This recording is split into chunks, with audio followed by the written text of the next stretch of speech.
Buenos días. Abogado José Gregorio Rodríguez, cursante de la Maestría de Derecho Penal y Criminalística. En esta oportunidad vamos a estar exponiendo sobre la corriente publicista alemana y la antijuricidad objetiva en nuestro ordenamiento jurídico, paseándonos por esa corriente publicista alemana, sobre la antijuricidad y sus generalidades, la conceptualización, antecedentes, caracterización, clasificación y la ausencia de esa antijuricidad o causas de justificación. En tal sentido, comenzamos hablando sobre los antecedentes de la antijuricidad, de esa palabra antijuricidad, como un neologismo que representa el intento de traducir al español la expresión alemana rechtswidrig, que significaría contraria a derecho, un concepto creado por el civilista alemán Rudolf von Ibert cuando estaba construyendo la teoría del delito, los elementos que constituyen la teoría del delito. Este concepto fue adoptado también por la doctrina penalista, muy particularmente por la escuela penal alemana y los seguidores de las teorías causalistas y neocausalistas.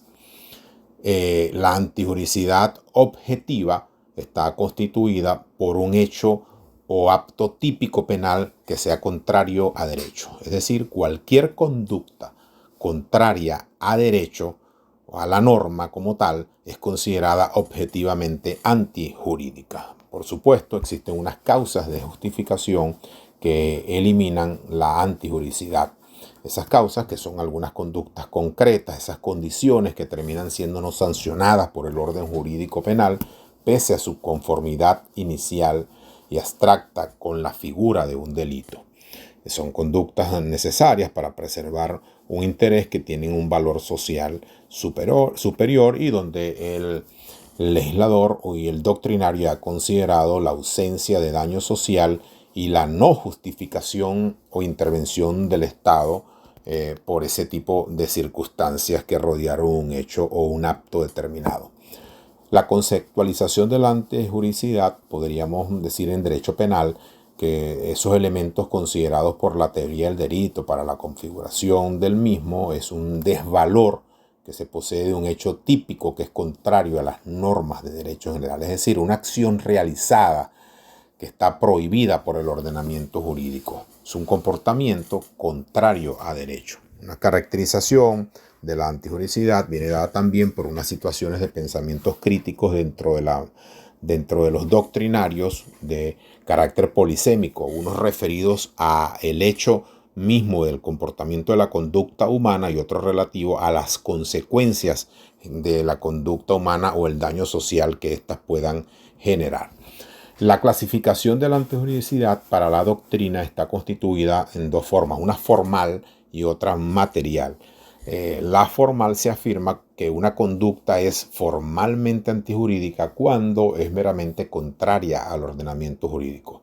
Por lo tanto, la antijuricidad formal no es más que una oposición entre un hecho y una norma jurídica positiva.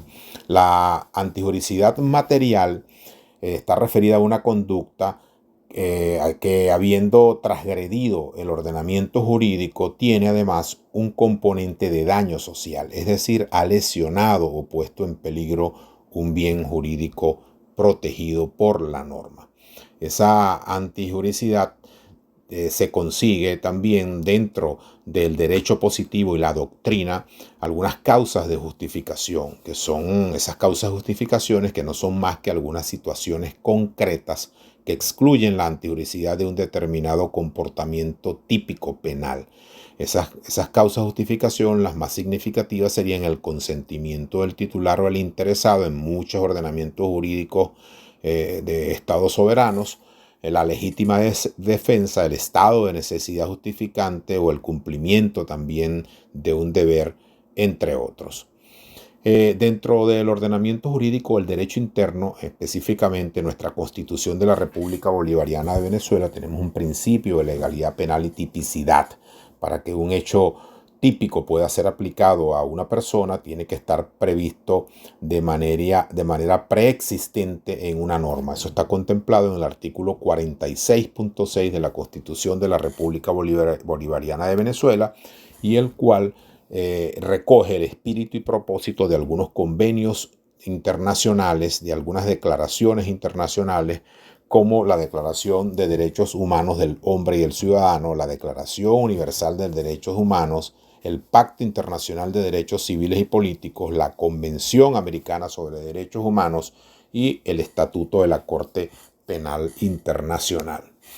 Un caso práctico pudimos ubicarlos en la sentencia 910 de fecha 28 de octubre del 2016 del Tribunal Supremo de Justicia en su sala constitucional ante la interposición de un recurso de revisión por parte del Ministerio Público, habida cuenta de la decisión de la Corte Marcial en el caso conocido como la Masacre del Amparo, donde se habían absuelto a 15 funcionarios componentes de diversos cuerpos de seguridad de orden público y quienes estaban acusados de homicidio intencional, homicidio en grave frustración y uso indebido de armas de fuego.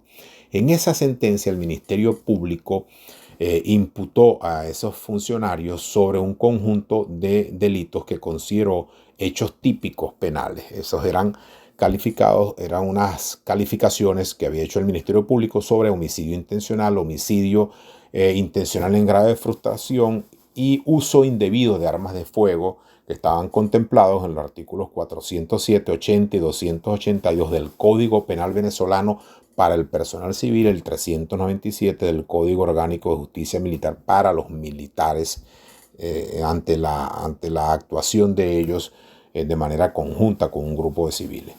El Ministerio Público allí pudo evidenciar la presencia de una acción típica antijurídica y culpable, lo cual generaba una responsabilidad penal ante el enfoque del Ministerio Público. Había un hecho fáctico, objetivo, atribuible, porque es una transgresión de la advertencia punitiva.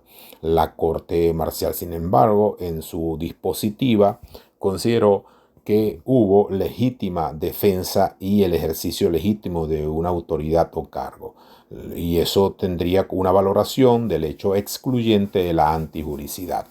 Esa exclusión de esa antijuricidad, tipicidad en general, la antijuricidad o de la culpabilidad, entonces no generaría responsabilidad penal. En el ordenamiento jurídico venezolano, el Código Penal venezolano específicamente como norma sustantiva del derecho penal, en el artículo 65, encontramos esas causas de justificación, que son conductas activas o pasivas delictivas justificadas y por en consecuencia se excluyen la responsabilidad penal. Para quien obra en cumplimiento de un deber, un ejercicio legítimo de un derecho, autoridad, oficio o cargo, para quien obra en virtud de una obediencia legítima y debida, o para quien obre en defensa de su propia persona o derecho. Por supuesto que si tomamos como ejemplo algunas de estas causas de justificación de la antijuricidad, como la legítima defensa, en esa misma sentencia, la Sala Constitucional, interpretando las normas y principios que rigen el derecho penal en esa área, pudo establecer que debían cumplirse, de acuerdo a la norma, 3 condiciones concomitantes o concurrentes para que pudieran considerarse de legítima defensa. La primera es la agresión ilegítima por parte de quien resulte ofendido en el hecho. La segunda es la necesidad racional del medio empleado para impedirla o repelerla. Y la tercera es la falta de provocación suficiente de parte del que pretenda haber obrado legítima defensa. Es decir, tienen que cumplirse estas condiciones para que pueda obrar u operar el argumento de la legítima defensa. Otro tipo de causas de justificación están contempladas también dentro de nuestra disposición legislativa nacional, como el error invencible establecido en el artículo 61 del Código Penal venezolano. Porque dentro de ese concepto de errores existe el vencible y el invencible, denominados así por la doctrina, sobre la ilicitud de un hecho constitutivo de infracción penal que excluye la responsabilidad criminal. Ahora, si este error es vencible, es decir, es evitable, se aplicará una pena menor. Habrá solo una disminución de la pena, pero no habrá una causa de justificación. Es decir, seguirá siendo antijurídico. Eso está contemplado en el artículo 68 del Código Penal. Ahora bien, si este error es invencible, inevitable, debido a que las características de la persona o el sujeto no podría evitar el error, así se encontraría excluida la responsabilidad criminal, es decir, determinará la impunidad de la conducta, estaría justificada la actuación de esa persona y está contemplado en el artículo 61 del Código Penal venezolano. Allí estamos dejando unas reseñas sobre la bibliografía consultada para la exposición. Muchas gracias.